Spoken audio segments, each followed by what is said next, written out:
ایک نیک و پرہیزگار شخص مصر پہنچا۔ وہاں اس نے ایک لوہار کو دیکھا کہ وہ اپنے ہاتھوں سے پکڑ کر سرخ اور دہکتا ہوا لوہا آگ کی بھٹی سے باہر نکال رہا ہے، مگر آگ کی حرارت اور گرمی اس پر اثر نہیں کر رہی تھی۔ اس شخص نے دل ہی دل میں سوچا کہ یہ تو کوئی بہت ہی پہنچا ہوا اور پرہیزگار آدمی معلوم ہوتا ہے۔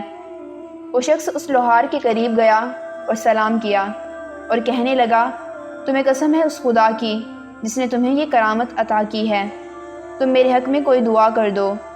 لوہار نے جیسے ہی یہ باتیں سنی اس پر خوف طاری ہو گیا اور وہ کہنے لگا، میرے بارے میں جو تم سوچ رہے ہو ویسا نہیں ہے، میں نہ تو کوئی متقی ہوں اور نہ ہی صالحین میں میرا شمار ہوتا ہے۔ آنے والے شخص نے کہا کہ یہ کیسے ممکن ہے، اس طرح کا کام اللہ کے نیک بندوں کے سوا کوئی اور کر ہی نہیں سکتا۔ اس لوہار نے جواب دیا، ٹھیک کہتے ہو، مگر میرے ہاتھ پر آگ کے اثر نہ کرنے کی کچھ اور ہی وجہ ہے۔ آنے والے شخص نے جب بہت زیادہ اصرار کیا تو لوہار نے کہا، ایک دن میں اسی دکان میں کام کر رہا تھا کہ ایک بہت ہی حسین و جمیل عورت میرے پاس آئی۔ وہ اتنی خوبصورت تھی کہ اتنی خوبصورت عورت میں نے پہلے کہیں نہیں دیکھی تھی۔ وہ مجھ سے کہنے لگی کہ میں بہت ہی غریب و مفلس ہوں۔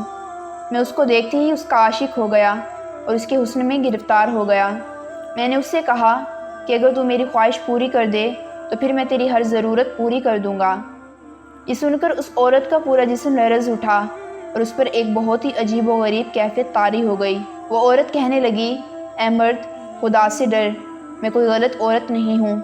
اس عورت کے جواب میں نے کہا، تو ٹھیک ہے، اٹھ اور یہاں سے کہیں اور کا راستہ دیکھ۔ وہ عورت چلی گئی، مگر تھوڑی ہی دیر بعد وہ دوبارہ واپس آئی اور کہنے لگی، غربت اور تنگ دستی مجھے مارے ڈال رہی ہے اور اسی چیز نے مجھے مجبور کر دیا ہے کہ تیری خواہش پر ہاں کر لوں۔ میں نے دکان بند کی اور اس کو لے کر اپنے گھر پہنچا۔ جب میں گھر کے کمرے میں داخل ہوا تو میں کمرے کے دروازے کو اندر سے تالا لگانے لگا۔ عورت نے پوچھا، تالا کیوں لگا رہے ہو؟ یہاں تو کوئی بھی نہیں ہے۔ میں نے جواب دیا، کہیں کوئی آ نہ جائے ورنہ میری عزت چلی جائے گی۔ عورت نے کہا، اگر ایسا ہے تو خدا سے کیوں نہیں ڈرتے؟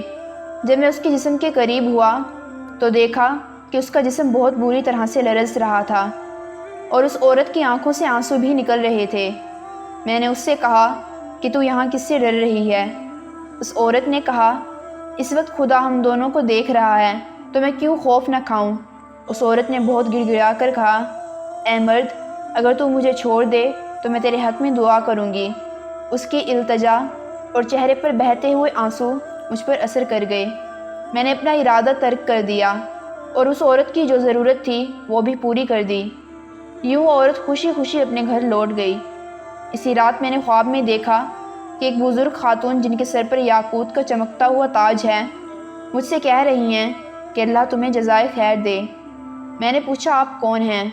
بزرگ خاتون نے کہا کہ میں اسی ضرورت مند اور محتاج لڑکی کی ماں ہوں کہ جس کی غربت کھینچ کر تمہارے پاس لائی تھی، لیکن خوف خدا کی وجہ سے تم نے اسے چھوڑ دیا۔